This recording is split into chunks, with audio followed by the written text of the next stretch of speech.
Hello everyone, welcome back to the channel. आज हम बात करने वाले हैं महाराष्ट्र सेट 2019 में पूछे गए मैनेजमेंट के क्वेश्चन के बारे में। अगर आप सेट की तैयारी कर रहे हैं या नेट मैनेजमेंट की तैयारी कर रहे हैं या पीएचडी एंट्रेंस की तैयारी कर रहे हैं तो इस चैनल को सब्सक्राइब कर लीजिए। ये मेरे बारे में कुछ ब्रीफ इन्फॉर्मेशन है जिसको आप देख सकते हैं। तो बढ़ते हैं आज के पहले क्वेश्चन की तरफ। In a juice making company, sales manager has set the goal of increasing the sales by 20% in summer season.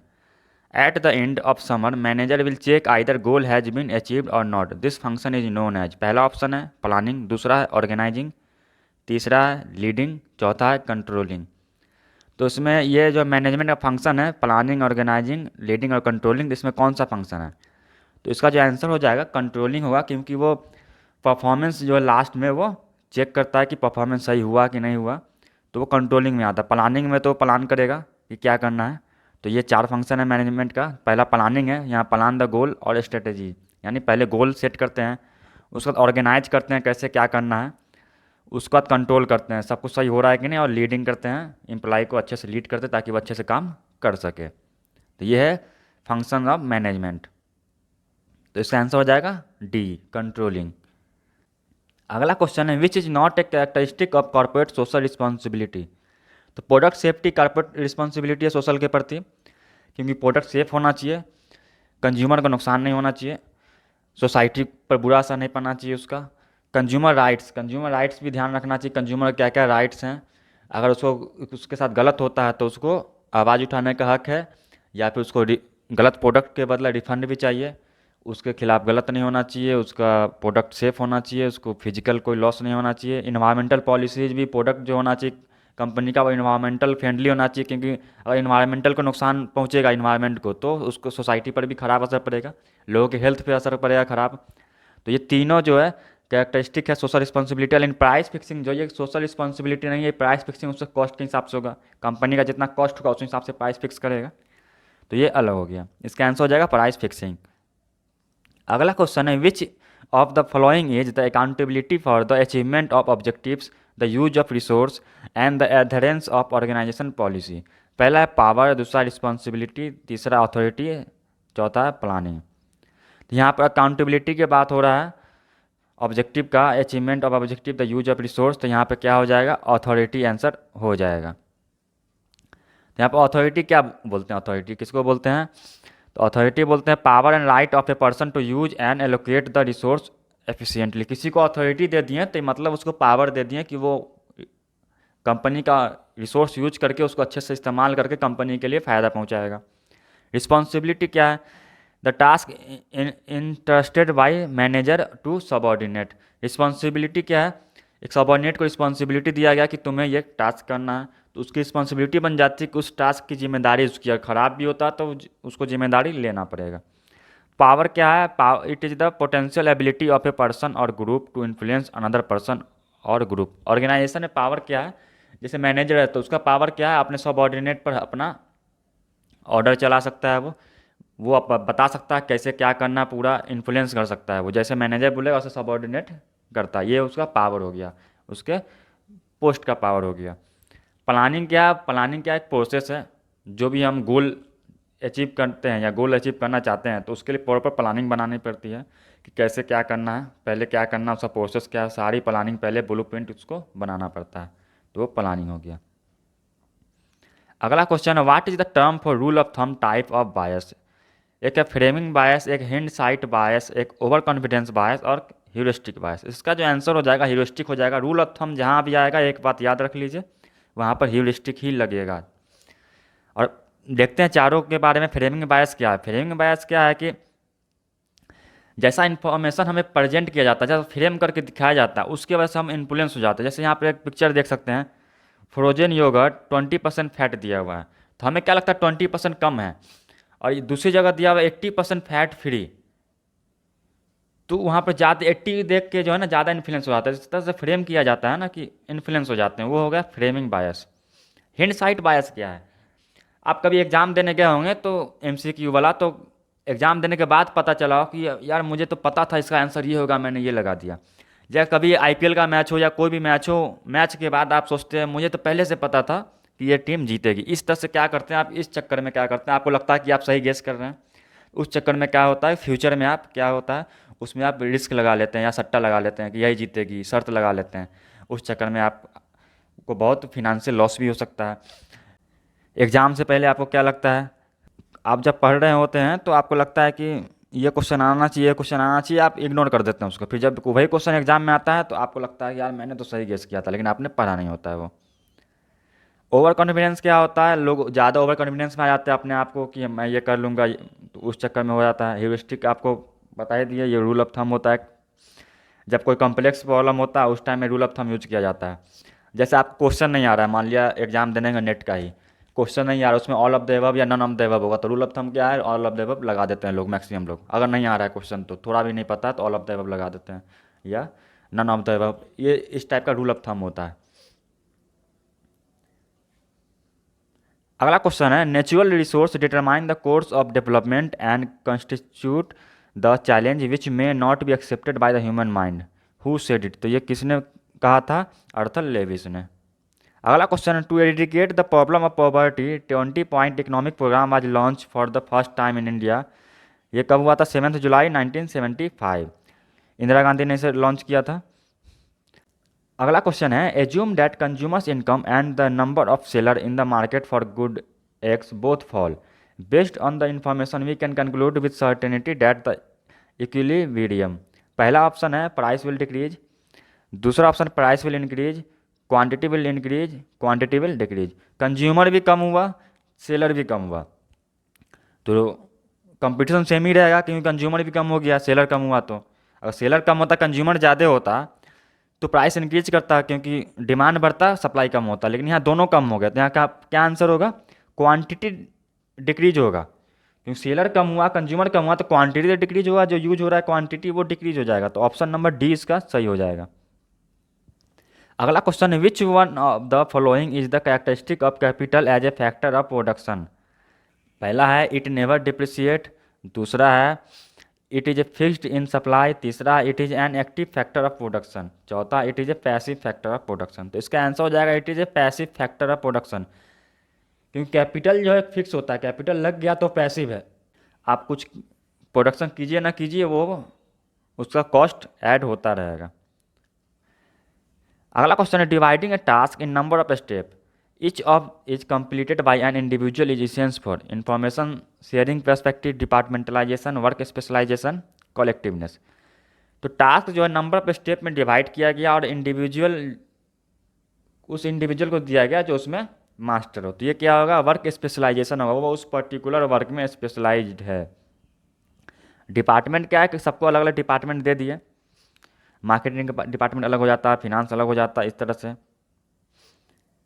लेकिन वर्क स्पेशलाइजेशन क्या है, कोई प्लम्बर है, कोई इलेक्ट्रीशियन है, कोई मार्केटर है, सेल्स अच्छा जानता है, तो इस तरह से कोई पेंटर है, तो इस तरह से उसका वर्क के हिसाब से उसको दिया जाता है स्पेशलाइज्ड। अगला क्वेश्चन है, what are the barriers to effective communication. पहला है moralising being judgemental and comment of consolidation, दूसरा है dialogue summary and self review. ये तो इफेक्टिव कम्युनिकेशन का पार्ट है। Use of simple words, cool reaction and defensive attitude, ये भी इफेक्टिव कम्युनिकेशन आता है, सिंपल वर्ड यूज करेंगे, कूल रहना है। डी है personal statement, eye contact and simple narration, simple narration रखना है, आई कॉन्टेक्ट रखना है, ये भी इफेक्टिव कम्युनिकेशन में आता है। पहला ऑप्शन है moralising being judgemental and comments of consolation, यानी ज़्यादा जजमेंटल होना इफेक्टिव कम्युनिकेशन में नहीं आता है, पहला ऑप्शन सही होगा। अगला क्वेश्चन है, on the basis of function of human resource management the coverage of personnel policies and been classified by Michael Armstrong not include the following, adjudication policy, employment policy, promotion policy, relation policy. तो coverage of personnel policy में क्या क्या आता है, social responsibility, employment policy, promotion policy, development policy और relation policy. तो इसका answer हो जाएगा एडजुडिकेशन पॉलिसीज में नहीं होगा। अगला क्वेश्चन है, training need assessment should consider all except changes in external environment. अगर एक्सटर्नल इन्वायरमेंट चेंज होगा तो कंपनी को भी चेंज करना होगा, उसके हिसाब से एम्प्लॉय को ट्रेनिंग देना होगा। ट्रेनिंग ऑब्जेक्टिव इसमें नहीं आएगा। की change in technology, technology change होगा तो ट्रेनिंग देना होगा। पर्सन है, पर्सन कोई ज़्यादा स्किलफुल होता है, कोई स्किलफुल नहीं होता, उस हिसाब से उसको ट्रेनिंग देना पड़ता है। इसका आंसर हो जाएगा ट्रेनिंग ऑब्जेक्टिव। अगला क्वेश्चन है, when the most recent information dominates someone's perception about other then there is a primary effect, recency effect, halo effect, projection bias.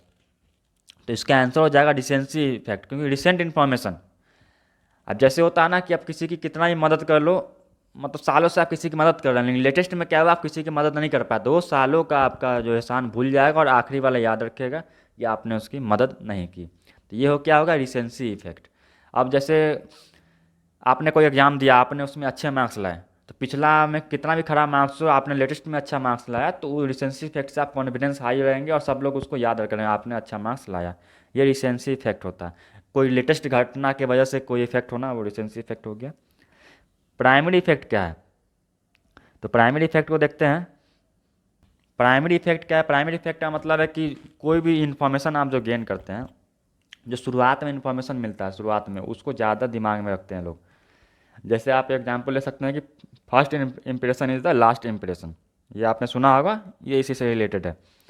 Recency effect तो मैंने आपको बता दिया, जो रिसेंट में हम के घटनाओं की वजह से जो हमें सोच डेवलप होती है। हालो इफेक्ट क्या है, हालो इफेक्ट वो होता है किसी एक पर्सन की वजह से पूरे एरिया को डिसाइड कर लेना। जैसे मान लिया कोई बिहार का बंदा है, बिहार का बंदा एक कोई गलत काम कर लिया, तो उसके वजह से क्या होगा, पूरे बिहार को गलत लोग बोलने लगते हैं। तो उसी तरह है कंपनी में, तो कंपनी में क्या होता है, कोई अच्छा प्रोडक्ट है, मान लिया आईफोन है, आईफोन बहुत अच्छा है, अगर लोगों को पसंद आ रहा है, तो आईफोन की वजह से क्या होगा, एप्पल का जितना भी प्रोडक्ट है सब उसको वैल्यू देंगे और सारे लोग उसको परचेज करेंगे। अगर किसी प्रोडक्ट ख़राब हो गया, कोई एक प्रोडक्ट भी ख़राब हो गया, अगर एक्सपीरियंस आपको ख़राब निकल गया, मान लिया सैमसंग है या आईफोन ही है, अगर आप आईफोन यूज कर रहे हैं, आपका एक्सपीरियंस ख़राब हो गया, तो अब क्या करेंगे, फ्यूचर में कोई भी आईफोन का प्रोडक्ट लेने के में सोचेंगे, एप्पल का प्रोडक्ट लेने के लिए सोचेंगे।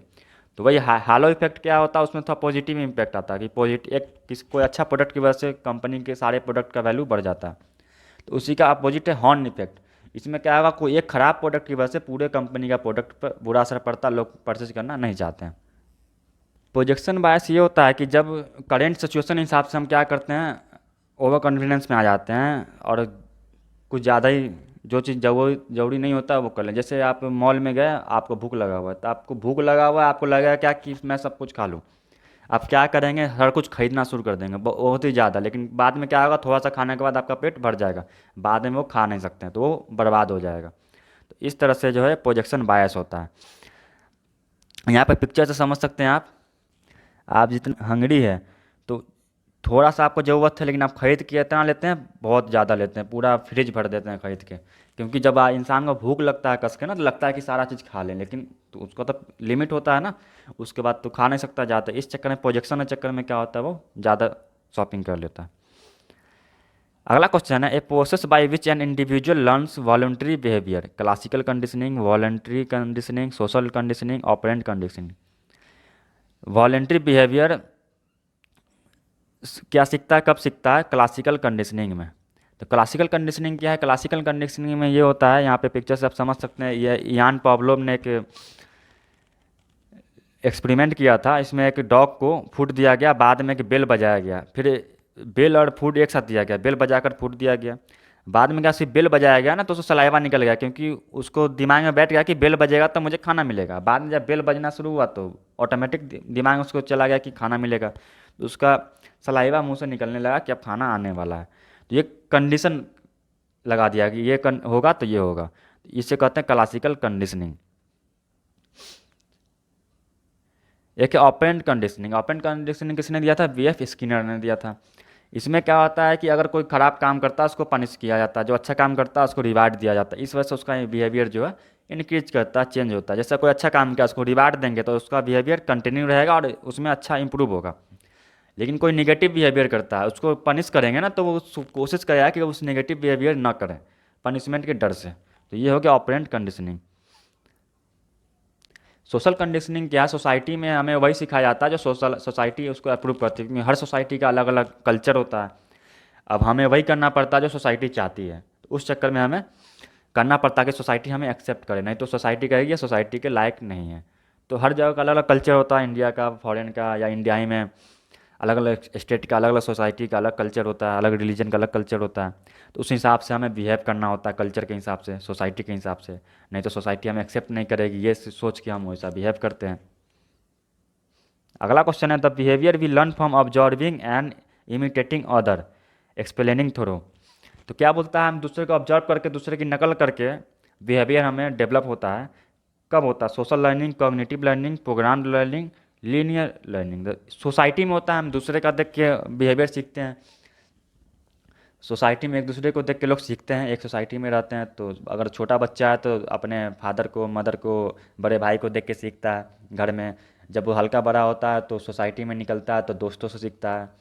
तो इस तरह हमें सोसाइटी में दूसरे को ऑब्जर्व करके वैसा बिहेवियर, इसलिए एक सोसाइटी में मैक्सिमम लोग एक सेम टाइप के होते हैं। कम्युनिटी में क्या होता है कि हम पूरा एक लर्निंग प्रोसेस से गुजरते हैं, जिसमें ब्रेन का यूज होता है। ब्रेन में हम इंफॉर्मेशन गैदर करते हैं, उसको एनालाइज करते हैं और तब हमें लर्निंग मिलता है। अगला क्वेश्चन है, common core set of values amongst team member for cooperative and collaborative effort is an essentially for reinforcing transferability, reinforcing team role perception, reinforcing accountability, reinforcing team workability. इसका आंसर हो जाएगा reinforcing accountability. अगला question है, match the following से एक तरफ theory दिया गया और दूसरी तरफ उसके परपाउंडर के नाम दिया हुआ है। तो पहला थ्योरीज में क्या है, पोस्ट द कर्व, मतलब इसका क्या होगा एब्रीवेशन इसका, planning, organising, staffing, directing, controlling, इस तरह से इसका होगा फुल फॉर्म। तो ये क्या है, फंक्शन मैनेजमेंट। ये किसने दिया था, लूथर गलिक ने। दूसरा स्पीड द कर्व, ये किसका पार्ट है, हेनरी फॉयल के 14 प्रिंसिपल का पार्ट है। तो एक का 4 और दो का 1 हो जाएगा। इंटीग्रेशन थ्योरी, इंटीग्रेशन थ्योरी किसने दिया था, मैरी पार्कर फोलेट ने। इल्यूमिनेशन थ्योरी क्या, ये है हॉथॉर्न स्टडी का पार्ट है इल्यूमिनेशन थ्योरी। ये इससे इससे जुड़े हुए इंसान का क्या नाम है, पीनॉक, जॉर्ज ए पीनॉक। तो इसका जो आंसर हो जाएगा बी हो जाएगा। यहाँ पर सबका डिटेल में दिया हुआ है। यहाँ 14 प्रिंसिपल मैनेजमेंट का, division of work, authority and responsibility, discipline, unity of command, unity of direction. And division of work का मतलब है सबको डिवाइड कर देना वर्क, ताकि अपने एक एक पार्ट सब वर्क करे, तो इससे सारा वर्क आसानी से होगा और जल्दी होगा, सबको अपना काम पता रहेगा। अथॉरिटी एंड रिस्पॉन्सिबिलिटी, लोगों को अथॉरिटी दिया जाए कि कुछ डिसीजन लोग खुद ले, एम्प्लॉय खुद ले और रिस्पॉन्सिबिलिटी ले। डिसिप्लिन मतलब हर चीज़ का सिस्टम होना चाहिए, टाइमिंग का सिस्टम होना चाहिए कि सब तरीके से काम होना चाहिए, टाइम पे काम ख़त्म होना चाहिए, ये डिसिप्लिन का काम है। यूनिटी ऑफ कमांड का मतलब है कमांड जो है ना यूनाइट होना चाहिए, एक तरफ से आना चाहिए। ऐसा ना कि मैनेजर कुछ और बोल रहा है, सुपरवाइजर कुछ और बोल रहा है, सब ऑर्डर करने लगे तो एम्प्लॉय तो कन्फ्यूज हो जाएगा। यूनिटी ऑफ डायरेक्शन, एक डायरेक्शन में आना चाहिए। जैसे सीईओ है, उसका मैनेजर है, फिनांस मैनेजर हो या मार्केटिंग मैनेजर, उसका सुपरवाइजर है, उसका एम्प्लॉय, एक डायरेक्शन का यूनिटी होना चाहिए। सब ऑर्डिनेशन ऑफ इंडिविजुअल इंटरेस्ट, तो इंडिविजुअल इंटरेस्ट को जो है ना सब ऑर्डिनेशन करना चाहिए ऑर्गेनाइजेशनल इंटरेस्ट के प्रति। अपना नहीं सोचना चाहिए, सारे एम्प्लॉय लोग मिलकर ऑर्गेनाइजेशन के बारे में सोचना चाहिए। रिम्यूनरेशन है, यानी जो भी उसका तनख्वाह है वो उसके काम के हिसाब से मिलना चाहिए। ये नहीं कि एक ज़्यादा काम कर रहा है, एक थोड़ा सा काम कर रहा है तो दोनों को सेम मिल जाए। उसके काम के हिसाब से, उसके मेहनत के हिसाब से, उसके स्किल के हिसाब से उसको तनख्वाह मिलना चाहिए। The degree of centralisation, centralisation का मतलब क्या होता है, पूरा एक ही आदमी सारा डिसीजन लेता है। तो सेंट्रलाइजेशन से क्या होता है, कन्फ्यूजन क्रिएट नहीं होता है।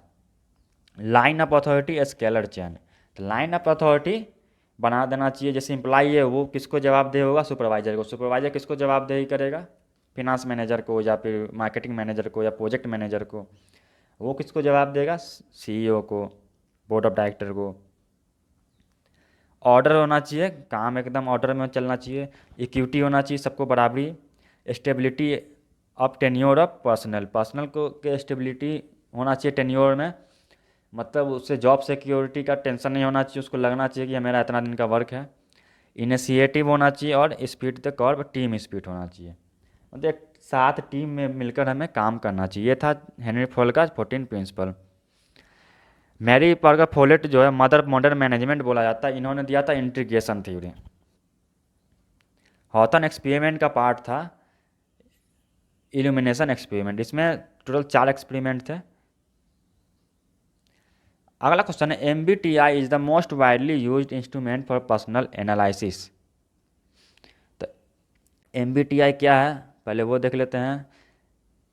मेयर्स ब्रिग पर्सनालिटी टाइप इंडिकेटर है। ये मदर और डॉटर का जो जोड़ी था उन्होंने ये दिया था पर्सनालिटी टाइप। इसमें 16 टाइप पर्सनालिटी होता है और इसका जो आंसर है B, C, D और F। तो बी क्या कहता है 16 personality type are generated by the instrument. C क्या बोलता है MBTI है जे 100 आइटम। डी क्या बोलता है 16 personality type are based on combination of 4 basic element of psyche. F क्या बोलता है MBTI was developed by a mother daughter team. तो 4 टाइप ऑफ पर्सनालिटी क्या था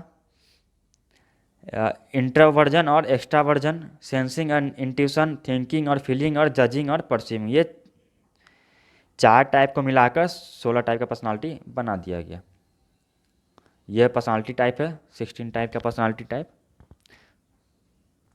अगला क्वेश्चन है match the following true negative, true positive, false negative, false positive. तो true negative क्या होगा selection score and performance is low. दोनों low है यानी ट्रू नेगेटिव हो जाएगा, यानी परफॉर्मेंस भी लो था इसलिए सिलेक्शन भी लो है। ट्रू पॉजिटिव क्या है ट्रू पॉजिटिव में दोनों हाई होगा तो both selection and performance is high. False negative में क्या होगा selection score is low but performance is high.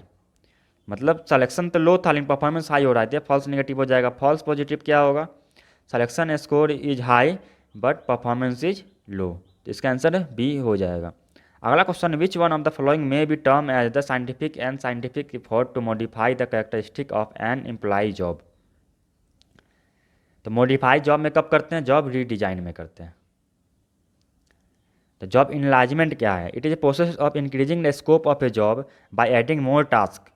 यानी जॉब इनलार्जमेंट क्या होगा एग्जिस्टिंग टास्क में हम कुछ और टास्क जॉब में एग्जिस्टिंग जॉब में हम कुछ और टास्क ऐड कर देते हैं, वो जॉब इनलार्जमेंट हो गया।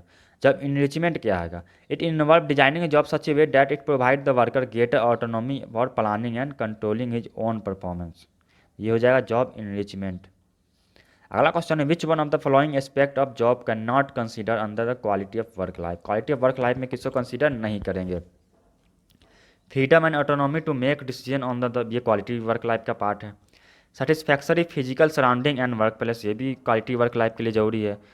Job satisfaction and job safety ये भी ज़रूरी है। लास्ट है freedom and autonomy to leave work place without taking permission from the supervisor superior. नहीं ये सही नहीं क्वालिटी वर्क लाइफ में क्योंकि परमिशन लेना होगा।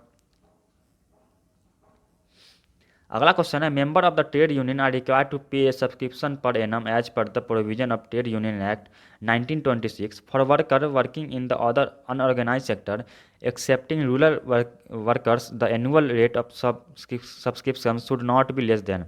इसका आंसर हो जाएगा ₹3 पर एनम। अगला क्वेश्चन है which one of the following feature of characteristic the balance score card. तो पहला है the score card are cascading in nature and such all pervasive and organization. It is supported by effective communication system. Standardization of goal is not rigid.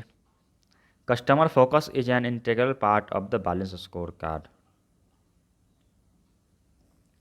तो balance score card का इसमें 4 part है। Customer relationship, एक financial यानी finance को देखते हैं, customer relationship है, एक इंटरनल प्रोसेस है और एक एजुकेशन एंड ग्रोथ है। तो कस्टमर रिलेशनशिप में क्या देखते हैं कि कस्टमर हमारा सेटिस्फाइड है कि नहीं, उसको क्वालिटी प्रोडक्ट मिल रहा है कि नहीं और हमारा परफॉर्मेंस सही है कि नहीं कस्टमर के प्रति। उसको फिनांस में देखते हैं कि हमारा कैश फ्लो क्या है, हमारा प्रॉफिट क्या है, हमारा क्या रिटर्न आ रहा है। एजुकेशन में क्या होता है एजुकेशन में हम एम्प्लॉय को ट्रेनिंग देते हैं। इंटरनल प्रोसेस में क्या होता है कि हम बाकी इंटरनल प्रोसेस करते हैं, फंक्शन का प्रोसेस हो गया, मैन्युफैक्चरिंग हो गया, जो भी प्रोसेस है अपना कंपनी का इंटरनल प्रोसेस वो होता है। ये हो गया बैलेंस स्कोर कार्ड, ये 4 है। बीच में क्या है विजन एंड स्ट्रेटजी, हमारा विजन क्या है। तो इसका आंसर हो जाएगा 1, 2 और 4। What is a wild cat strike. तो ये क्या हो जाएगा strike called by the group of worker on the spur of the moment without any formal notice to the employer to any consent of the relevant union. तो strike जो है group को call करता है बिना एम्प्लॉयर को बताए हुए, इसको क्या बोलते हैं wild cat strike. who is associated with the approaches to disciplinary actions such as judicial approach, human relation approach, human resource approach। कौन इससे है? NN चटर्जी। अगला क्वेश्चन है which one of the following is not a career stage, growth, decline, exploration, late career. तो career stage क्या है यहाँ पे? एक्सप्लोरेशन, यानी पहले हम एक्सप्लोर करते हैं। दूसरा एस्टेब्लिशमेंट, इस्टेब्लिश हो जाते हैं एक्सप्लोर करके, जो अच्छा लगता है। उसके बाद मिड कैरियर आता है, यानी आपको जॉब करते हुए मान लिया 3 से 4 साल 5 साल हो गए, 10 साल हो गए, वो मिड कैरियर में आता है। जैसे 60 में रिटायर हुए तो 40-50 पे पहुँच गया तो मिड कैरियर हो गया। लेट कैरियर हो गया लास्ट का, रिटायरमेंट से थोड़ा पहले, उसका डिक्लाइन, आप रिटायर कर जाते हैं। या फिर आपका बिजनेस है अगर, तो बिजनेस आपका डिक्लाइन हो जाता है धीरे धीरे, आपका हेल्थ भी डिक्लाइन हो जाता है, इसलिए कैरियर भी धीरे धीरे डिक्लाइन की तरफ जाता है। तो ग्रोथ इसका पार्ट नहीं था। अगला क्वेश्चन है key factors in skill development and talent management are a broad definition of talent to ensure inclusivity. दूसरा ऑप्शन है finding a balance between staff development and making staff more employable. ये भी दोनों सही होगा, जिसका मतलब दोनों बोथ ए और बी सही होगा। अगला क्वेश्चन है performance management is a system that.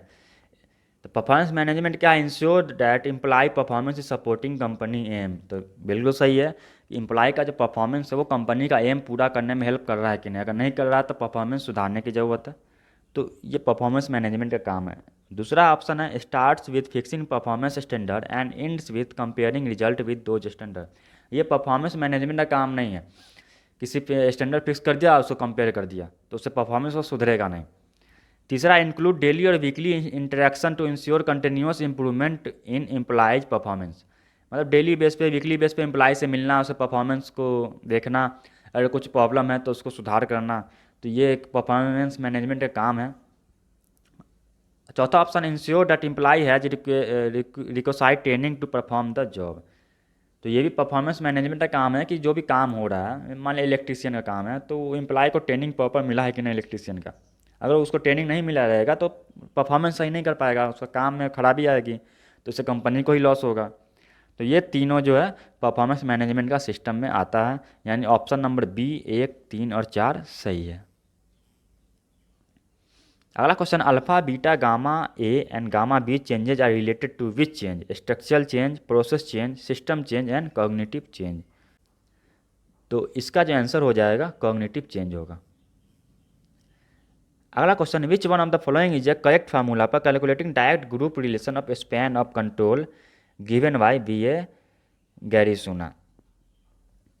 तो स्पैन ऑफ कंट्रोल क्या है? एक जो सुपीरियर है वो कितने सबॉर्डिनेट को हैंडल कर सकता है, एक मैनेजर है वो कितने एम्प्लॉय को हैंडल कर सकता है। मान लो एक मैनेजर 5 एम्प्लॉय को हैंडल कर सकता है, तो उसका स्पैन ऑफ कंट्रोल क्या होगा? 5 होगा। तो उसका ये बोलता है कि उसका रिलेशन का फार्मूला क्या है। रिलेशन मतलब मान लिया आप मैनेजर है, आपके अंदर 4 एम्प्लॉय हैं, तो आपका रिलेशन आपस में कितना रिलेशन होगा, उसका ये फार्मूला है। मतलब आपका रिलेशन हर एक एम्प्लॉय से अलग अलग होगा, एम्प्लॉय 1 से अलग, एम्प्लॉय 2 से अलग, एम्प्लॉय 3 से अलग, एम्प्लॉय 4 से अलग। फिर अलग एक रिलेशन होगा एम्प्लॉय 1 का आपसे, एम्प्लॉय 1 का एम्प्लॉय 2 से, एम्प्लॉय 3 से। फिर उसी तरह सबका रिलेशन आता है। टोटल नंबर ऑफ रिलेशन कितना होगा स्पैन ऑफ कंट्रोल में, उसका यह फार्मूला है। तो उसका जो आंसर हो जाएगा पहला ऑप्शन सही होगा, n equal to 2n/n plus n-1। अगला question which of the following equation properly represent a derivation of the fundamental accounting equation. तो अकाउंटिंग इक्वेशन के हिसाब से कौन सा रिप्रेजेंट करता है? तो इसका जो आंसर हो जाएगा asset minus liability equal to owners equity. यानी एसेट टोटल आपके पास है, उसमें लायबिलिटी को माइनस कर देंगे तो टोटल आपका वो इक्विटी हो जाएगा। अगला क्वेश्चन है dash is the likelihood that manager may place personal goal ahead of corporate goal. ये क्या होगा? एजेंसी प्रॉब्लम होगा। जब मैनेजर क्या करता है, अपना पर्सनल गोल करने लगता है कॉर्पोरेट गोल के छोड़ के, तो उसको एजेंसी प्रॉब्लम बोलते हैं। इसको अवॉइड करने के लिए जो कॉस्ट हमें लगता है उसको एजेंसी कॉस्ट बोलते हैं। ईपीएस मैक्सिमाइजेशन तो आप समझ रहे हैं, अर्निंग पर शेयर को मैक्सिमाइज करना, profit maximisation, EVA problem, economic value added problem. Which of the following will not be included in a balance sheet? Balance sheet में कौन कौन इंक्लूड नहीं होगा? तो बैलेंस शीट में कौन कौन सा कंपोनेंट एसेट लायबिलिटी और ऑनर इक्विटी होता है।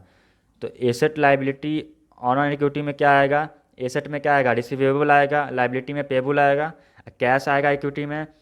तो सेल्स इसका पार्ट नहीं होगा। अगला क्वेश्चन है which of the following transaction will result in inflow of fund.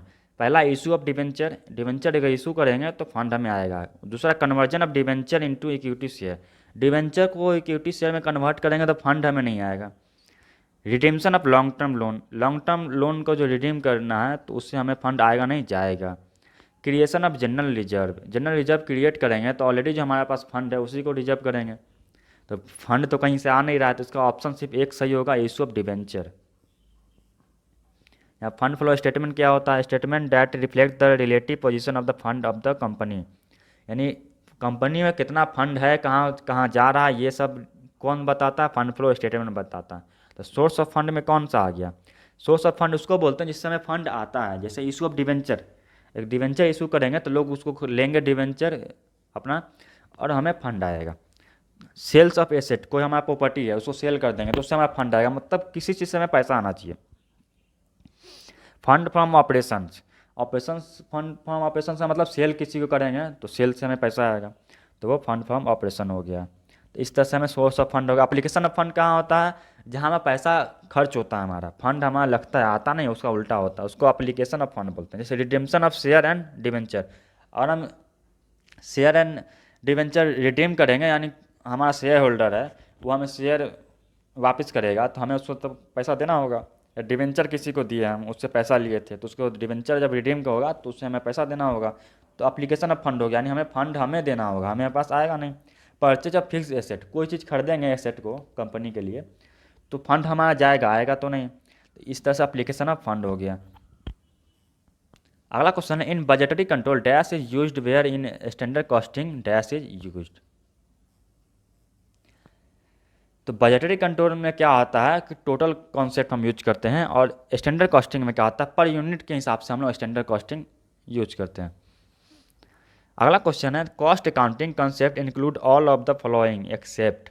Cost accounting जो है क्या क्या आता है उसमें? Planning, controlling, profit sharing, product costing. तो कॉस्ट अकाउंटिंग में प्लानिंग में आता है कि क्या करना है, तभी तो कॉस्ट एस्टिमेट करेंगे। कंट्रोलिंग में आता है कॉस्ट ज़्यादा हो रहा है कम हो रहा है उसको कंट्रोल करना।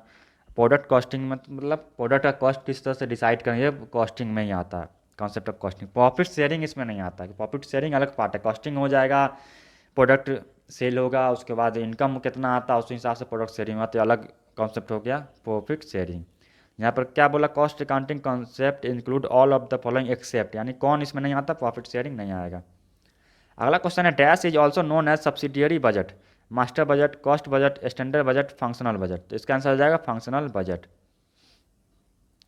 Contribution per unit is 100, fixed cost are 6 lakh, production and sales are 8000 unit, total contribution. तो थोड़ा घुमा के पूछा लेकिन बिल्कुल ईजी है। कंट्रीब्यूशन एक ही यूनिट का 100 रुपया है और टोटल 8000 यूनिट भी का, तो क्या हो जाएगा? टोटल 8 लाख हो जाएगा। अगला क्वेश्चन है which of the following is not a major decision taken by a finance manager. Investment decision finance manager लेगा, फाइनेंशियल डिसीजन फिनांस मैनेजर लेगा, dividend policy decision finance manager लेगा, तो वीएमओ डिसीजन इसमें नहीं आएगा। अगला क्वेश्चन है that represent the level of EBIT necessary for the firm to break even on the its fix financial charge interest and preferences. तो ये क्या बोलता है?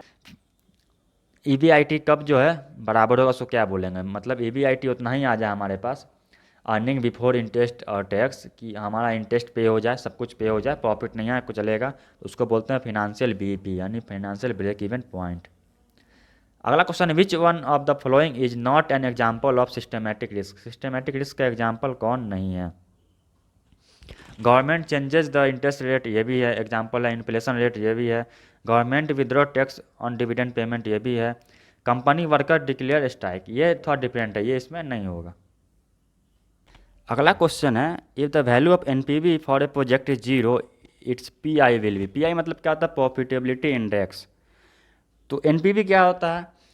Inflow minus outflow, present value of inflow minus present value of outflow, तो वो NPV होता है। तो जो जीरो कब होगा? जब दोनों बराबर होगा। तो प्रॉफिटेबिलिटी इंडेक्स क्या होता है? इनफ्लो बाई आउटफ्लो, जब दोनों बराबर होगा तो PI क्या हो जाएगा? 1 हो जाएगा।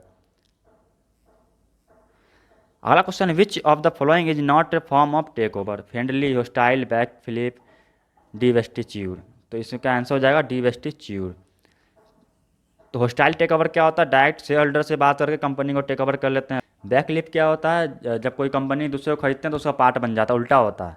जिस मान लिया कंपनी, बैकलिफ्ट क्या होता है, मान लिया कंपनी ए ने कंपनी बी को खरीद लिया, लेकिन बी को ए का सब्सिडी होना चाहिए, लेकिन इसमें उल्टा होता है, ए क्या होता है इसका सब्सिडी बन जाता है। यानी मेन कंपनी बी हो जाएगा, ए इसका सब्सिडरी हो जाएगा, सब्सिडरी। तो ये क्या हो जाएगा, बैकलिफ्ट हो जाएगा। डिवेस्टिच्यूड क्या होता है, डिवेस्टिच्यूड क्या होता है, कंपनी अपने कुछ सब्सिडी को बेच देता है या कुछ अपने पार्ट को बेच देता है, तो उसको डिवेस्टिच्यूड बोलते हैं। अगला क्वेश्चन है, the share valuation model which state P equal to D by K E minus G, where P equal to price of equity, D equal to initial dividend, K E equal to cost of equity and G equal to expected growth. ये किससे related है, ये Gordon model से related है। तो Walter model क्या था, ये डिविडेंड पॉलिसी का थ्योरी है। वाल्टर मॉडल में वाल्टर क्या बोलते हैं, ये रिलीवेंट थ्योरी है, मतलब डिविडेंड पॉलिसी से कंपनी के शेयर प्राइस पे फर्क पड़ता है या कंपनी के वैल्यू पे फर्क पड़ता है। तो वाल्टर जी ने क्या कहा था, अगर रेट ऑफ रिटर्न ज़्यादा हो कॉस्ट ऑफ इक्विटी से तो उसको री इन्वेस्ट कर देना चाहिए, अगर रेट ऑफ रिटर्न कम हो कॉस्ट ऑफ इक्विटी से तो उसको 100% पे आउट कर देना चाहिए, और दोनों बराबर हो तो वो दोनों के बीच में रहेगा। गॉर्डन जी ने क्या कहा कि ये बर्ड इन हैंड थ्योरी इसको बोलते हैं। कभी क्वेश्चन आ सकता है कि बर्ड्स इन हैंड थ्योरी किसने दिया था, तो गॉर्डन ने दिया था। इसका ये मतलब है कि फ्यूचर में जो मिलने वाला है उससे अच्छा है कि अभी मिल जाए। शेयर होल्डर क्या फोकस करते हैं कि अभी मिल जाए, फ्यूचर में मिलेगा कोई भरोसा नहीं, अभी मिल जाए, तो इसलिए इसको बर्ड्स इन हैंड थ्योरी बोलते हैं। रेसिडुअल थ्योरी क्या, ये इररिलेवेंट है। ये जो है क्या बोलता है कि अगर हम डिविडेंड दे देंगे तो फिर से हमें कहीं और से तो इन्वेस्टमेंट लेना होगा। मोदी गिलानी जी भी इररिलेवेंट थ्योरी बोलते हैं डिविडेंड पॉलिसी से कोई लेना देना नहीं है, क्योंकि अगर पब्लिक को डिविडेंड दे देते हैं शेयर होल्डर को, तो फिर जो हमें न्यू इन्वेस्टमेंट करना होगा वो तो फिर कहीं से फिनांस करना होगा, फिर उसका कॉस्ट बियर करना होगा, तो घुमा फिरा के बाद एक ही पड़ जाता है। तो ऑप्शन में यहाँ दिया हुआ था पोर्टर मॉडल भी, तो इसमें पोर्टर मॉडल इससे रिलेटेड कुछ भी नहीं है, फिनांस से, ये मार्केटिंग से रिलेटेड है। ये पोर्टर्स 5 फोर्स मॉडल था, जिसमें कौन कौन आता है, threat of new intent, threat of substitute product, bargaining power of buyer, bargaining power of supplier और राइवलरी अमंग एग्जिस्टिंग कंपिटिटर। तो थ्रेट ऑफ न्यू इंटेंट में क्या होता है, ये स्ट्रेटेजिक एनालिसिस है। अगर आप किसी इंडस्ट्री में जा रहे हैं नए बिजनेस में तो ये एनालिसिस कर सकते हैं, तो उसके लिए थ्रेट ऑफ न्यू इंटेंट, आप जिस इंडस्ट्री में जा रहे हैं, मान लिया आप कोई भी इंडस्ट्री ले लीजिए, टेलीकॉम इंडस्ट्री हो गया या फिर कोई भी ऐसा इंडस्ट्री, मोबाइल इंडस्ट्री, मान लिया मोबाइल इंडस्ट्री है, तो अगर आप मोबाइल इंडस्ट्री में घुस रहे हैं तो वो थ्रेट ऑफ इंटेंट कितना है उसमें, मतलब कि नए लोग कितना जल्दी आ सकते हैं। अगर नए लोग जल्दी नहीं आएंगे तो और अच्छी बात है कि आपको कंपटीटर ज़्यादा नहीं गेन होगा, लेकिन नए लोग हमेशा आते रहेंगे, तो थ्रेट ऑफ न्यू इंटेंट्स है, क्योंकि आप जाएंगे फिर नए कंपटीटर आपके पैदा हो जाएंगे। थ्रेट ऑफ सब्सिट्यूट प्रोडक्ट क्या है, अगर आप मोबाइल कंपनी में जाते हैं तो उसका सब्सिट्यूट प्रोडक्ट क्या है, उसका थ्रेट बढ़ जाता है। मान लिया टेलीकॉम है, एयरटेल है, उसका सब्सिट्यूट प्रोडक्ट क्या है, वाईफाई। लोग वाईफाई यूज करते हैं तो इन लोग का इंटरनेट यूज नहीं करते हैं, तो ये इसका सब्सिट्यूट प्रोडक्ट हो गया। फ़ोन का सब्सिट्यूट क्या है, लैपटॉप है।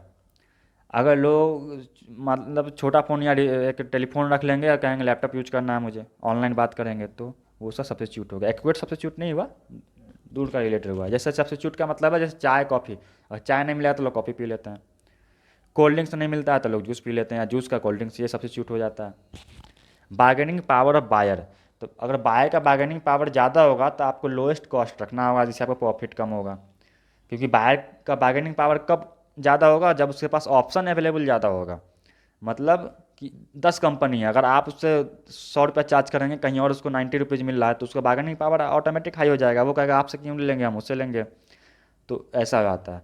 तो बार्गेनिंग पावर बाय अगर ज़्यादा है तो आपको खतरा है, आप उसमें इंडस्ट्री में जाएंगे तो आपको बहुत सारा कंपटीशन फेस करना पड़ेगा। बार्गेनिंग पावर ऑफ सप्लायर, आपका सप्लायर कौन है, आपको जो रॉ मटेरियल देता है, अगर आप फैक्ट्री बना आपको रॉ मटेरियल देता है, उसका सप्लायर पावर कितना है, बार्गेनिंग पावर, क्योंकि आपको जो रॉ मटेरियल प्रोवाइड करवाएगा उसका बार्गेनिंग पावर मजबूत है, मान सप्लायर बहुत ही स्ट्रॉन्ग है, तो आपको वो क्रेडिट पे मटेरियल नहीं देगा, क्रेडिट पे नहीं देगा, तो इस वजह से आपको हर कुछ कैश में लेना होगा, इसका लॉस। अगर उसका सप्लाई बार्गेनिंग पावर सप्लायर का कम होता है तो आपको क्रेडिट पे प्रोवाइड करवाएगा रॉ मटेरियल, इससे आपको प्रोडक्शन करने में आसानी होगी, इनिशियल बेस में कैपिटल कम लगेगा। लेकिन उसका सप्लायर का बार्गेनिंग पावर हाई होगा तो आपको क्रेडिट पे लेना होगा, क्रेडिट पे नहीं मिलेगा, कैश में लेना होगा। प्लस है कि जल्दी मिलेगा नहीं, महंगा मिलेगा, तो ये प्रॉब्लम आ सकता है। अब राइवली एमंग एग्जिस्टिंग कंपटीटर, ये पाँचवा है। तो आपस में कंपनी का कितना कंपटीशन है वो भी एनालिसिस करते हैं। तो ये था पोर्टर्स 5 P's मॉडल। अगला क्वेश्चन है, dash is a sale of the existing firm to the management. तो एग्जिस्टिंग फॉर्म जो एग्जिस्टिंग कंपनी को सेल कर देना मैनेजमेंट को, इसको क्या बोलते हैं? Management buy out. Leverage buy out क्या है कि जब भी कोई कंपनी एक्वायर करते हैं, एक्विजिशन करते हैं, वो सारा कर्ज लेकर करते हैं, लगभग 90% कर्ज लेकर करते हैं कि उधार लेकर, बैंक से लोन लेकर कंपनी को खरीद लेते हैं, उसको लीवर्ड बाई आउट पर मैनेजमेंट को बेच देते हैं। स्पिन अप क्या है कि अगर एक बड़ी कंपनी है, उसमें क्या होता है, छोटा सा पार्ट को बेच कर नई कंपनी बना देते हैं, अलग पार्ट, नया ब्रांड एक खोल देते हैं, उसको स्पिन अप बोलते हैं।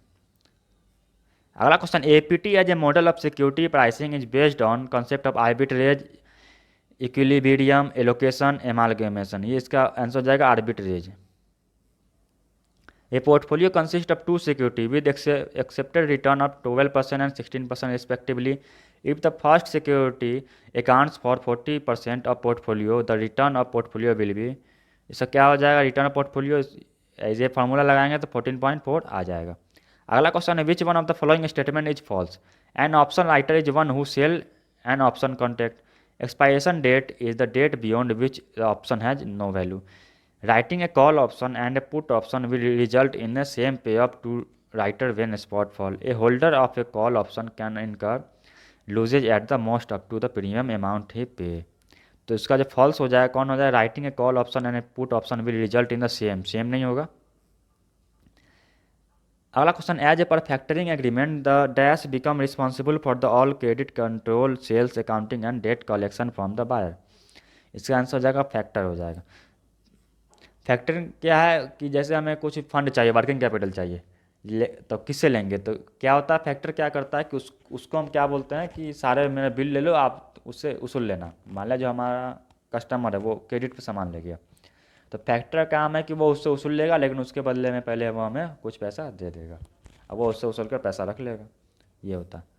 अगला क्वेश्चन, ए रेट ऑफ ₹73 पर $, is an example dash quotation. इसका आंसर हो जाएगा डायरेक्ट कोटेशन, यानी डायरेक्ट बोलते हैं 73। इनडायरेक्ट क्या होता है? घुमा के बोलते हैं 1/73, मतलब ₹1 का $73। अगर 2 होगा तो 2/146 हो जाएगा, इसे इनडायरेक्ट हो गया। अगला question, in strategic management important decision are made by board of director. This level of strategic management is known as corporate level, business level, functional level और मैनेजरियल लेवल। तो बोर्ड ऑफ डायरेक्टर जब decision लेगा तो सबसे ऊपर हो गया वो, तो उसका क्या हो जाएगा? कॉर्पोरेट लेवल हो जाएगा। तो 4 लेवल ऑफ स्ट्रेटेजी है, सबसे ऊपर होगा कॉर्पोरेट लेवल, फिर बिजनेस लेवल आएगा। जैसे कॉर्पोरेट है, टाटा है मान लिया, तो कॉर्पोरेट हो गया है।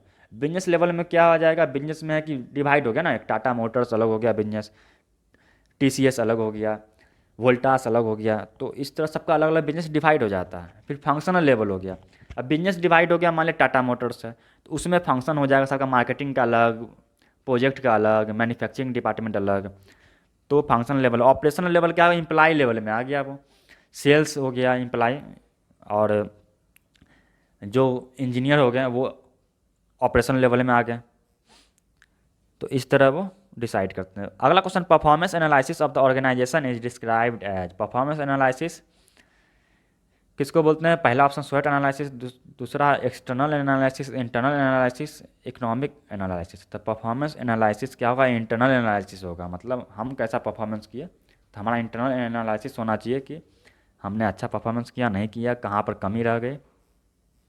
स्वॉट एनालिसिस में क्या करते हैं हम लोग? अपना एनालिसिस करते हैं या कंपनी का एनालिसिस करते हैं। तो स्ट्रेंथ में क्या होगा?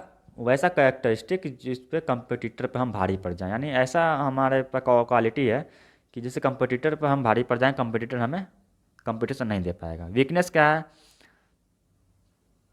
कि कंपटीटर के प्रति ऐसा हमारे पास ऐसा गड़बड़ क्वालिटी होगा कि कंपटीटर को एडवांटेज मिल जाएगा, ये होगा वीकनेस। अपॉर्चुनिटी क्या है कि मार्केट में क्या अपॉर्चुनिटी है? थीट क्या है, जो जैसे कंपटीटर थीट हो गया, या फिर नई टेक्नोलॉजी ये थीट हो सकती है।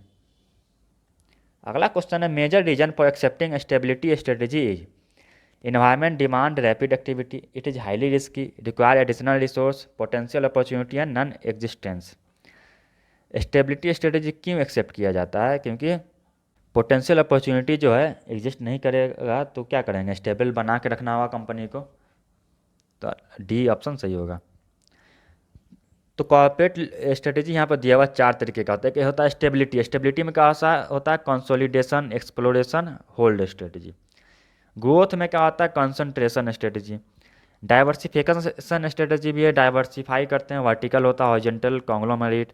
एक होता है रिट्रेंचमेंट, जैसे turn around, divestment, bankruptcy, liquidation. Stable में क्या होता है? इसी तरह स्टेबल रहते हैं। ग्रोथ में कि ग्रोथ करना चाहते हैं, डाइवर्सिफिकेशन में कि डिफरेंट डिपार्टमेंट में बिजनेस को इन्वेस्ट करते हैं, और रिट्रेंचमेंट में क्या होता है? बिजनेस को थोड़ा कम करते हैं। इफ ए कंपनी में एक रिलेटेड डाइवर्सिफिकेशन, तो रिलेटेड क्या होता है? कॉन्सेंट्रिक होता है, और डिफरेंट क्या होगा? कॉन्ग्लोमरेट होगा।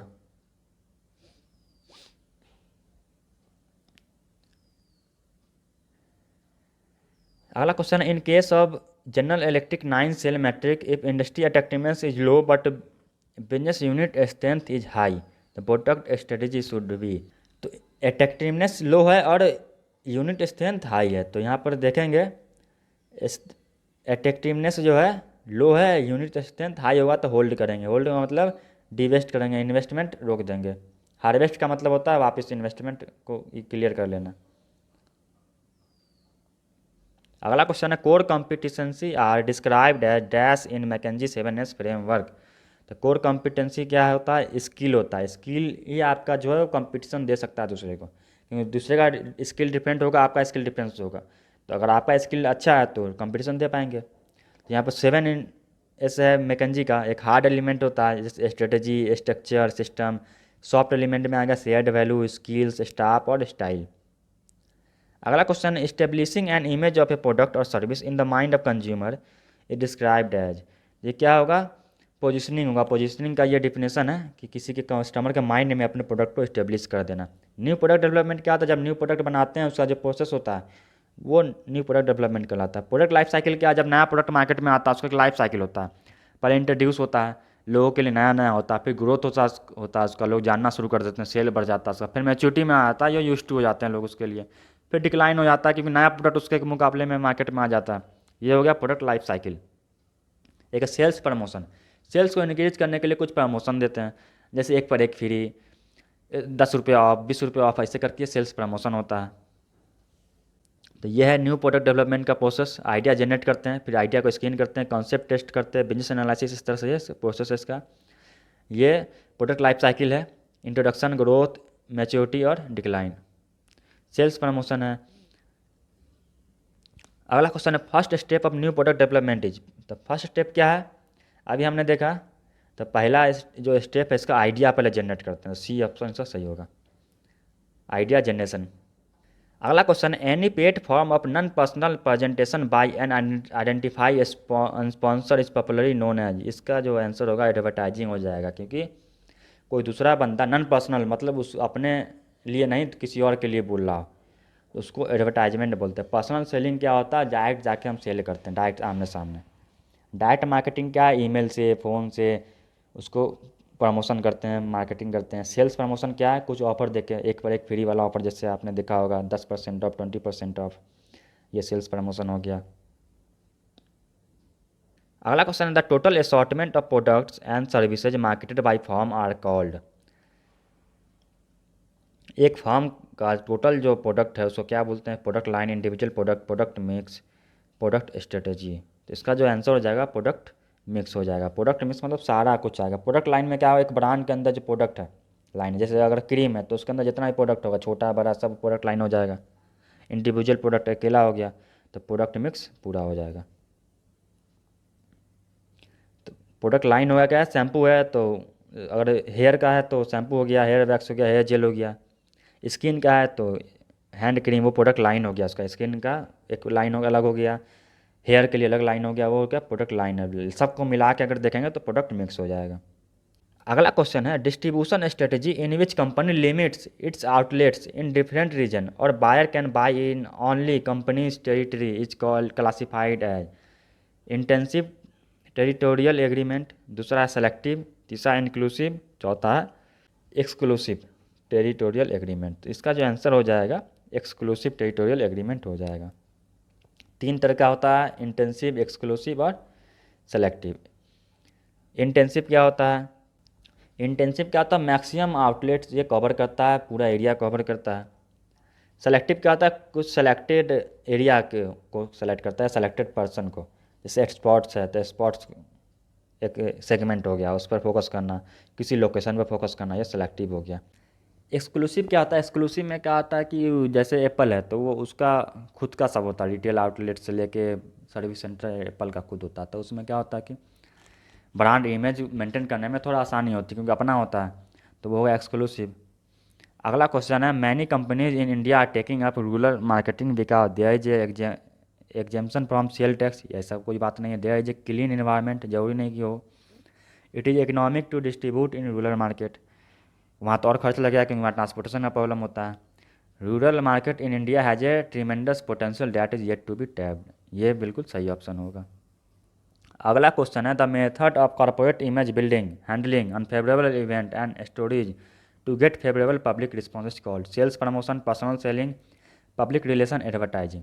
मतलब जो भी कंपनी के बारे में अनफेवरेबल चीज़ हो रही है उसको फेवरेबल में चेंज करना किसका काम है? पब्लिक रिलेशन का काम है। पब्लिक रिलेशन का काम है कंपनी के गुडविल को मेंटेन करना।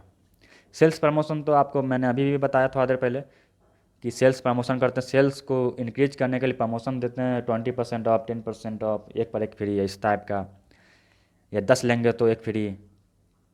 पर्सनल सेलिंग हो गया, डायरेक्ट हम जाके सेल करते हैं पर्सनल टू पर्सनल प्रेजेंटेशन देके।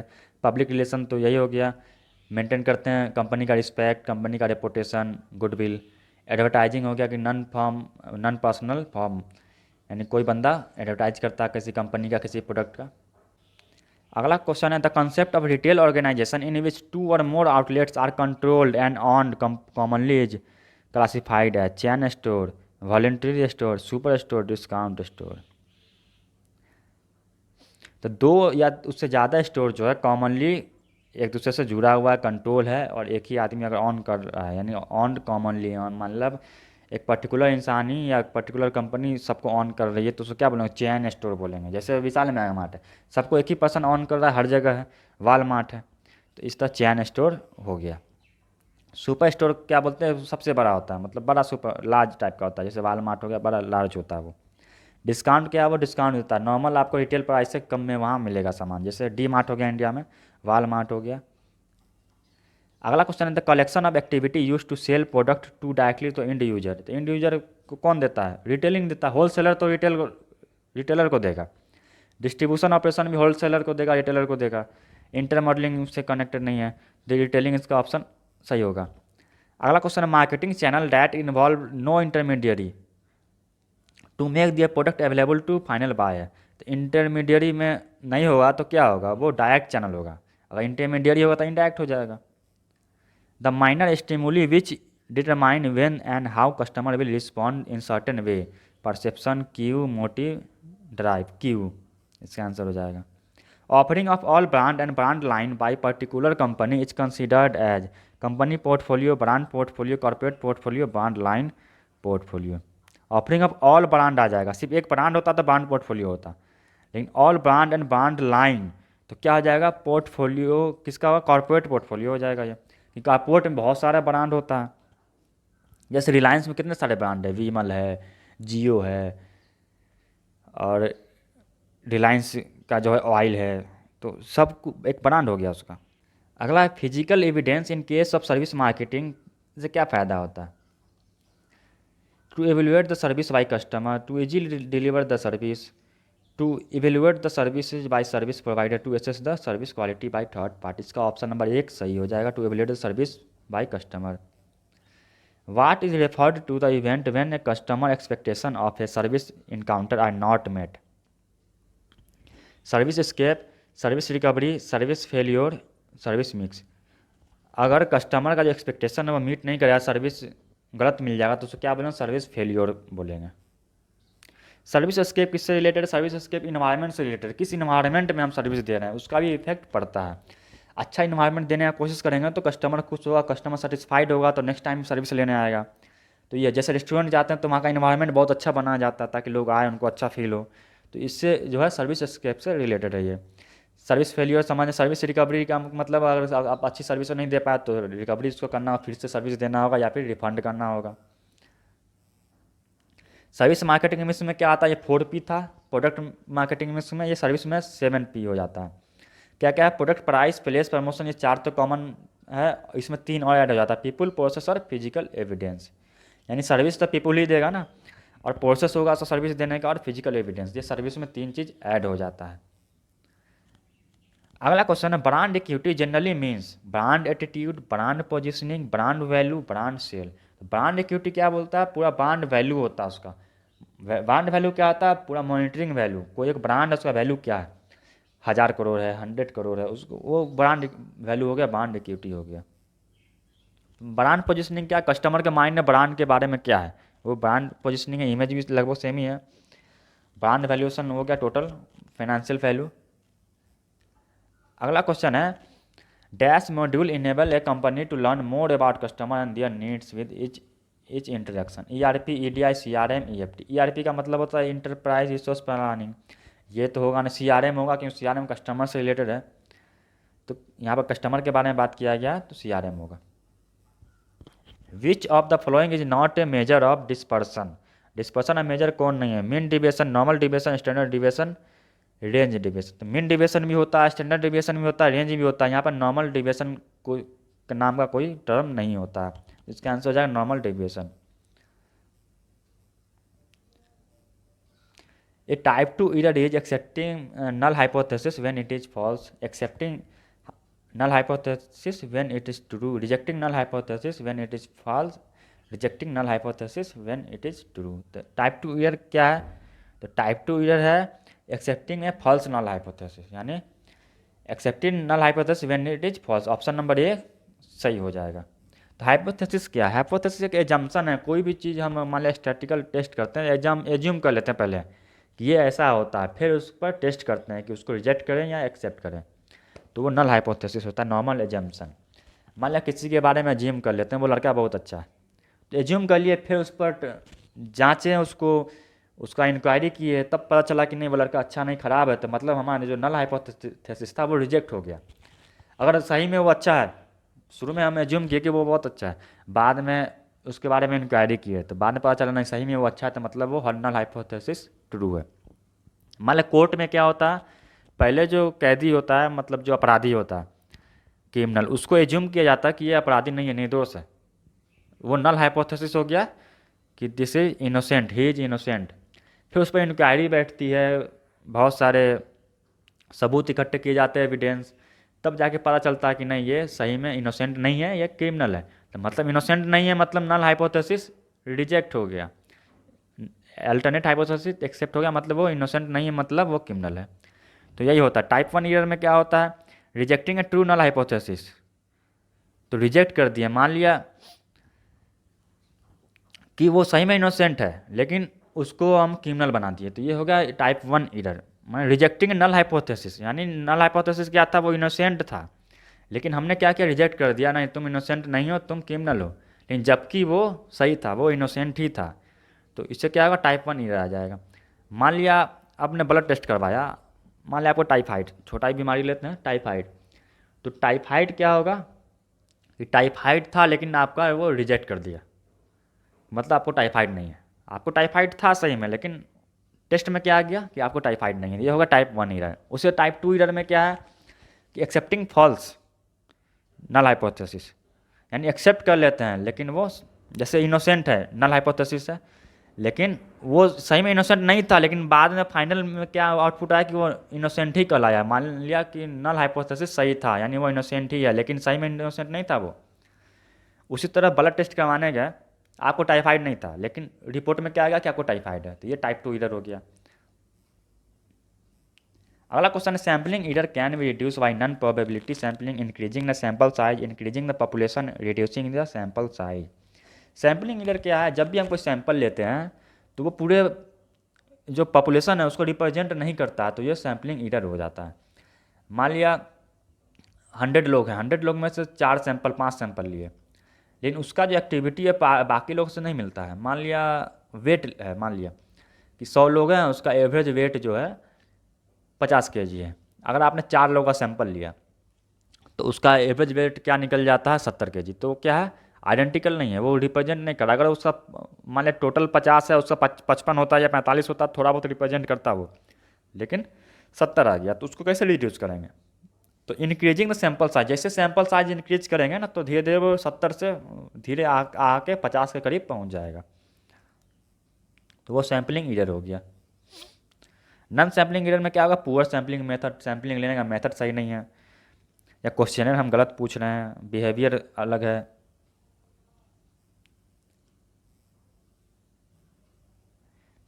Which value of correlation coefficient suggest strongest correlation. Strongest correlation क्या होता है, एक होता है, एक से दो नहीं होता, या 1.1 भी नहीं होगा, लास्ट एक ही होगा, 0 से 1 होगा, यानी -1 से +1 तक।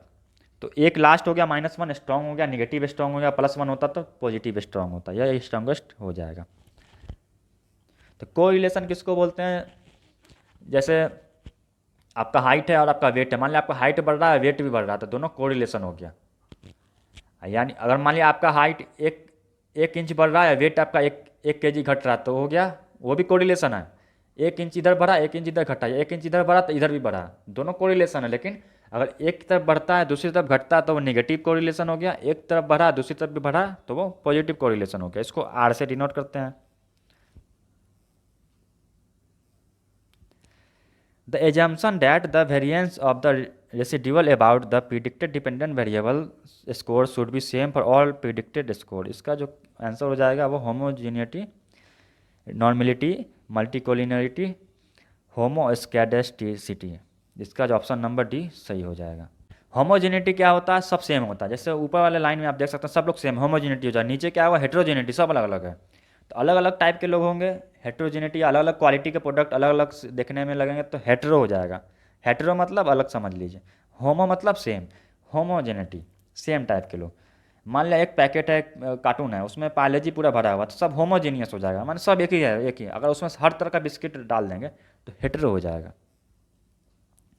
नॉर्मलिटी क्या होगा कि डाटा सेट ऐसा हो कि वो नॉर्मल डिस्ट्रीब्यूशन में ग्राफिकल में फिट बैठ जाए और उसका मीन मीडियन मोड सब आइडेंटिकल हो, बेल शेप कर्व में वो बन जाता है। If the optimum solution table of transportation problem has more than one empty cell having their opportunity cost at 0, then it declared the problem has multiple solution. इसका answer होगा। अगला question, for the same volume of production process layout needs dash space as a compare to product. अगर process layout होगा तो वो ज़्यादा जगह लेगा, यानी more space compare to product layout के। ये प्लांट लेआउट डिजाइन किस टाइप का होता है, प्रोडक्ट लेआउट होता है, प्रोसेस लेआउट होता है, सेल्यूलर मैन्युफैक्चरिंग लेआउट होता है, हाइब्रिड लेआउट होता है, फिक्स्ड पोजीशन लेआउट होता है। तो प्रोसेस में क्या होता है, group similar resource together. Process में एक प्रोसेस का एक तरफ ग्रुप कर देते हैं, दूसरे प्रोसेस का अलग ग्रुप कर देते हैं, इस तरह से प्रोसेस लेआउट हो जाता है। प्रोडक्ट में क्या होता है, स्पेसिफिक प्रोडक्ट के लिए अलग हो जाता है, अलग अलग प्रोडक्ट का अलग अलग ग्रुप हो जाता है।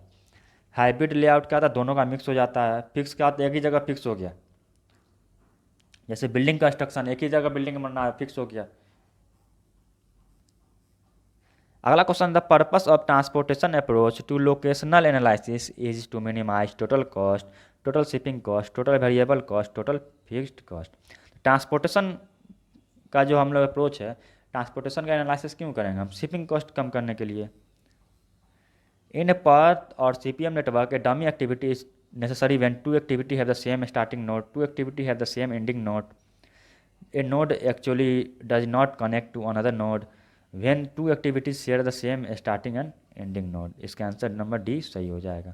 अगला क्वेश्चन है, which of the following is not the advantage of special economic zone. एक स्पेशल इकोनॉमिक जोन का एडवांटेज क्या नहीं है, सिंगल विंडो क्लियरेंस, ये सही है। 100% income tax exemption, ready market for product, central state tax exemption, या रेडी मार्केट फॉर प्रोडक्ट, इसका ऑप्शन नहीं होगा। Batch processing involve processing of data much after the transaction has completed, processing of data as transaction is happening, both A B processing of data is the transaction is happening but from a batch store. Option number A इसका सही हो जाएगा। Data कब process होगा, जब transaction complete होगा, इस तरह से बैच प्रोसेसिंग होता रहेगा। अगला क्वेश्चन है Facebook tackling big data with dash based on Hadoop, इसका ऑप्शन हो जाएगा प्रोजेक्ट प्रिज्म। अगला क्वेश्चन है as per the principle of comparative advantage a country shall benefit in foreign trade if it has better technology better management and technique specialised in good which could be produce as a comparatively lower cost, इसका answer जो C सही हो जाएगा। Comparative advantage theory क्या बोलती है, वैसा ही goods हमें प्रोड्यूस करना चाहिए जिसमें कॉस्ट हमें कम लगे कंपेरेटिवली दूसरे के। Transaction processing system are also called online system because they record all transaction as they happen in real time, ये सही है बिल्कुल, option number A. What is artificial intelligence, artificial intelligence क्या putting your intelligence into computer, नहीं हमारा intelligence उसमें तो जाएगा नहीं। दूसरा है programming with your own intelligence, तो अपना इंटेलिजेंस को कैसे प्रोग्राम करेंगे। मेकिंग ए मशीन इंटेलिजेंट, ये है मशीन को इंटेलिजेंट इतना बना देना कि वो हमारा इंटेलिजेंस थोड़ा बहुत समझ सके। पुटिंग मोर मेमोरी इनटू कंप्यूटर, ये भी नहीं हो, सी ऑप्शन से सही होगा इसका। अगला question if a country experience deficit in the balance of payment account it can corrected through, deficit कब होगा बैलेंस ऑफ पेमेंट में, जब हमारा करेंट अकाउंट में डिफिसिट आता है, जब हमारा इंपोर्ट ज़्यादा हो जाता है एक्सपोर्ट कम होता है और डिफिसिट हो जाता है, या दोनों में से कोई ज़्यादा कम हो गया। इसको कैसे ठीक करें, demonetisation, nationalise of industries, exchange control, import quota, तो इसका जो ऑप्शन हो जाएगा 3 और 4 हो जाएगा। मतलब एक्सचेंज कंट्रोल करेंगे, मतलब जो भी एक्सचेंज है उसको कंट्रोल करेंगे, उस पर ज़्यादा चार्ज जो है लगाएंगे ताकि बाहर से सामान ज़्यादा ना आ पाए, करेंसी हमारा इंडिया का ज़्यादा बाहर ना जा पाए। इंपोर्ट कोटा मतलब इंपोर्ट पे कोटा लगाएंगे तो लोग इंपोर्ट कम करेंगे, तो इंपोर्ट कम करेंगे तो ऑलरेडी वो फिर धीरे धीरे एक्सपोर्ट के बराबर आना शुरू होगा, तो इस तरह से डिफिसिट कम होगा। अगला क्वेश्चन है investor from all over the world prefer investing in India through Mauritius, तो मॉरिशस से क्यों investor can take advantage of double tax avoidance TT, तो इस तरह से इंडिया का क्या होता है, बहुत सारी कंट्री से डील है, मान लिया मॉरिशस से डील है कि अगर वहाँ से कोई भी इन्वेस्टर आएंगे तो उसको टैक्स नहीं देना होगा, तो इस तरह से क्या हो गया कि अगर टैक्स डील ये है कि मॉरिशस में अगर उसने टैक्स दे दिया किसी कंपनी ने तो उसको इंडिया में टैक्स देना नहीं पड़ेगा। अब मॉरिशस में टैक्स बहुत कम है, तो वहाँ अगर 3% टैक्स है या 15% टैक्स है तो उसको फ़ायदा वहाँ से मिल जाता है, इसलिए मैक्सिमम लोग क्या करते हैं, पहले मॉरिशस में कंपनी इस्टेब्लिश करते हैं, वहाँ से इंडिया में इन्वेस्ट करते हैं। अगला क्वेश्चन है the dash approach emphasise in the human element of necessary change with organisation, OLAP, data mining, data warehouse BPR, इसका क्या हो जाएगा बिजनेस प्रोसेस री इंजीनियरिंग, क्योंकि चेंज हो रहा है तो री इंजीनियरिंग होगा। तो OLAP क्या, ऑनलाइन एनालिटिकल प्रोसेसिंग, ये एक सॉफ्टवेयर है जो एनालाइज करता है डेटा को वेयर हाउस से लेकर डेटा मार्ट से लेकर, और डेटा माइनिंग क्या, ये इसका भी वही काम है, रॉ डेटा को लेकर यूजफुल इन्फॉर्मेशन में कन्वर्ट करता है। डेटा वेयर हाउस है, डेटा वेयर हाउस हर तरह का डाटा उसमें जमा होता है, उससे फिर लेकर हम डेटा माइनिंग करके ज़रूरी चीज़ करते हैं। बिजनेस प्रोसेस री इंजीनियरिंग में क्या होता है, बहुत सारी चीज़ हम चेंज करते हैं ज़रूरत के हिसाब से।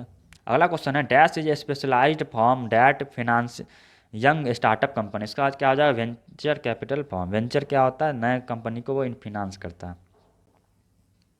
अगला क्वेश्चन है the concept of small scale industries was brought into force by industrial policy resolution 1948, 1956, 1977, 2016, इसका आंसर हो जाएगा 77। अगला question which bank is called lender of the last resort, मतलब सेंट्रल बैंक होता है ये, जैसे इंडिया का सेंट्रल बैंक रिजर्व बैंक हो गया, अमेरिका का फेडरल बैंक हो गया, तो ये लास्ट है, मतलब सारे बैंक को ये हैंडल करता है। अगर कोई भी बैंक दिवालिया होगा तो इसके पास जाएगा हेल्प लेने के लिए, रिजर्व बैंक के पास, इसके अलावा कोई रास्ता नहीं। तो लास्ट रास्ता कौन बचता है इंडिया में, रिजर्व बैंक। तो सब कंट्री का अपना अपना सेंट्रल बैंक होता है। अगला question if the investment in fix asset और plant and machinery does not exceed 5 crore rupees then the particular form comes under the small scale industry, तो इसका डिफिनेशन लेटेस्ट के हिसाब से 2020 में इसका चेंज हुआ था। तो माइक्रो किसको बोलेंगे, जिसका 1 करोड़ से ज़्यादा टर्नओवर, 1 करोड़ से ज़्यादा इन्वेस्टमेंट नहीं हो और टर्नओवर 5 करोड़ के अंदर हो। स्मॉल किसको बोलेंगे, 10 करोड़ का इन्वेस्टमेंट हो और 50 करोड़ से ज़्यादा टर्नओवर नहीं होना चाहिए। मीडियम है 50 करोड़ का इन्वेस्टमेंट है और 250 करोड़ से ज़्यादा टर्नओवर नहीं होना चाहिए। ये माइक्रो स्मॉल और मीडियम का डिफिनेशन। अगला क्वेश्चन है the primary purpose of the 5 force model is to list of 5 force in rank order, provide graphic model, assess the 5 force as compare to the standard value, strategic analysis. तो ये porter का जो 5 force model है वो किसके लिए था? Strategic analysis के लिए था, जिसको हमने थोड़ी देर पहले पढ़ा था, जो 5 फोर्स मॉडल है ये। अगला क्वेश्चन है innovation can help to provide a temporary competitive advantage when barriers to entry are high, barriers to imitation are low and intellectual property rights are difficult to enforce, barrier to entry are low or there are few other competitor।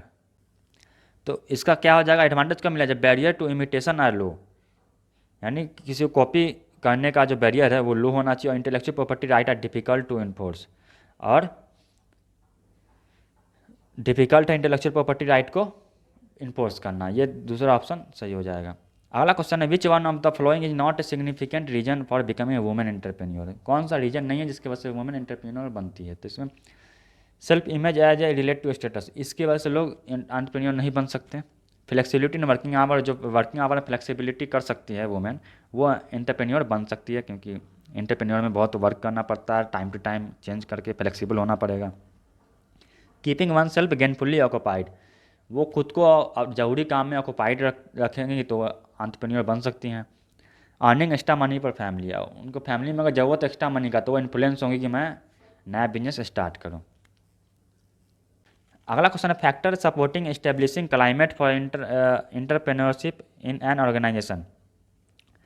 तो experimental trial and error is encourage, failure not allow. Factor supporting कौन कौन करता है? Barrier to new product creation and development, limitation resource with short term goal.